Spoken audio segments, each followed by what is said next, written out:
Ang ganda. Magbubukas tayo ngayon ng parcel. Ni sapatos ng aking bebe. Oh, ganda. Terno na kami. Ay, puti. Ay, meron na. Meron din akong ganyan, di ba? Ikaw na lang wala. Ay, so pag ni-receive nyo siya, naka-box, and then, naka-plastic pa siya sa loob.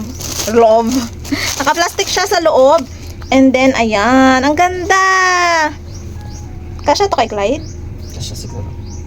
Ang ganda guys, oh. Tapos, yung kanyang sintas ay hindi na siya itatali. Bali, ano mo na lang. Sa slide mo na lang kung gaano kasikip ba yung gusto, ganun. Ang ganda. Tapos may paano pa siya, oh. Na para pampabalky.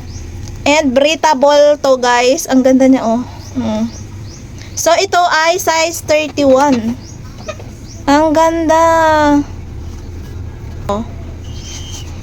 Guys, oh, kung may mga chikiting kayo dyan, ayan, napakamura lang nito. 200 plus lang siya. And ang ganda na niya. At hindi, feeling ko hindi ito siya mainit kasi breathable nga siya. May mga net-net siya nakita sa loob. Ang ganda. Tapos rubber pa. Yay. Ayan, pag dumating ang anak ko, marami na siyang gamit dito sa bahay kasi inuunti-unti ko na yung mga gamit niya.